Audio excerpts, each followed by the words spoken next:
Hi friends, welcome back to our channel. ఇవాల్టి వీడియోలో మనం పూల మొక్కలకి ఎక్కువగా పువ్వులు పూయాలి, అలాగే ఈ వేసవిలో పువ్వులు అనేది ఎక్కువగా రావు. కొన్ని మొక్కలకి సీజన్ వారీగా పువ్వులు అనేది పూస్తాయి. అలా కాకుండా నేను ఇచ్చే ఈ ఫర్టిలైజర్ ఇవ్వండి, మనకి ఎప్పుడు డైలీ పువ్వులు అనేది పూస్తూనే ఉంటాయన్నమాట. అలాగే ఈ ఫర్టిలైజర్ ఏంటో చూసే ముందు మీలో ఎవరైనా నా ఛానల్ కొత్తగా చూస్తున్న వాళ్ళైతే ప్లీజ్ సబ్స్క్రైబ్ చేయండి, లైక్ అండ్ షేర్ చేయండి. అలాగే ఈ వీడియో మొత్తం కూడా స్కిప్ చేయకుండా చూడండి. నేను చెప్పే ఇన్ఫర్మేషన్ అనేది మిస్ అవ్వకుండా ఉంటారు. అలాగే మనం పువ్వులు అయిపోయాక ఇలా ప్రతి పూల మొక్కలు కూడా ఇలా ప్రూనింగ్ చేసుకోవాలండి. మనం పువ్వులు అయిపోయాక ఇటువంటి మొత్తం కూడా తీసేసుకొని మొక్క అంతా కూడా ప్రూనింగ్ చేసుకుంటే మనకి ఎప్పటికప్పుడు మొగ్గలు అనేది వస్తాయన్నమాట. కొత్త చిగుర్లు వచ్చి మొగ్గలు అనేది మొక్క నిండా కూడా బాగా వస్తాయి.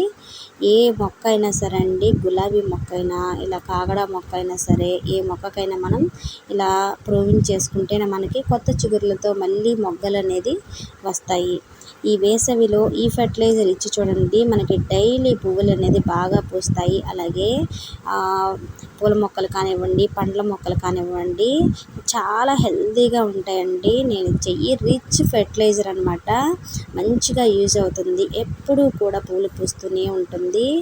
ఇది వచ్చేసి మనం మిగిలిపోయిన అన్నం, అలాగే గంజి, బియ్యం కడిగిన వాటర్ అండి. దానిలో ఇవి మొత్తం కూడా ఇలా అన్నం వేసేసి ఒక 2 days వరకు ఫర్మెంట్ చేశానండి. ఫర్మెంట్ చేసి ఇదిగోండి, ఇక్కడ బాగా మాగిపోయిన అరటిపండు ఉంటుంది కదా, ఇలా మనం ఆల్రెడీ తెచ్చి పెట్టుకుంటూ ఉంటాము. ఇలా ఉన్నప్పుడు ఇలా మొత్తం కూడా స్మాష్ చేసేసుకోండి, లేదంటే మీరు అన్నంతో పాటే ఫర్మెంట్ చేసేసుకోండి. ఫర్మెంట్ అయినా ఆల్రెడీ ఇది బాగా మాగిపోయింది కాబట్టి ఫర్మెంట్ కూడా అవసరం లేదు. ఇలానే మొత్తం స్మాష్ చేసేసుకోవచ్చండి. చేశాక మనం ఈ డబ్బా నిండా కూడా మనం వాటర్ అనేది యాడ్ చేసుకుందామండి.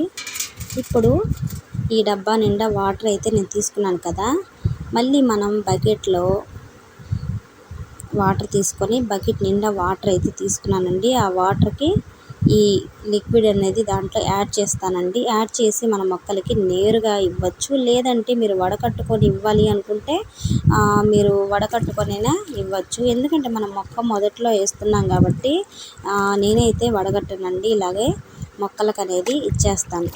చూసారు కదా, మనకి లిక్విడ్ ఫర్టిలైజర్ అనేది చాలా సింపుల్గా తయారైపోయిందండి.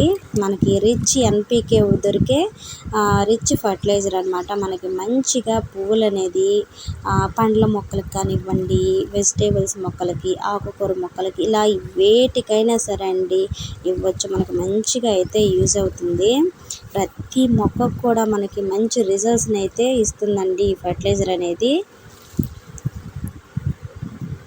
నేనైతే అన్ని మొక్కలకు కూడా ఈ ఫర్టిలైజర్ అనేది తరచూ ఇస్తూ ఉంటాను. ఈ వీడియో మీకు నచ్చినట్టయితే లైక్ చేయండి, షేర్ చేయండి, సబ్స్క్రైబ్ చేయండి. ప్లీజ్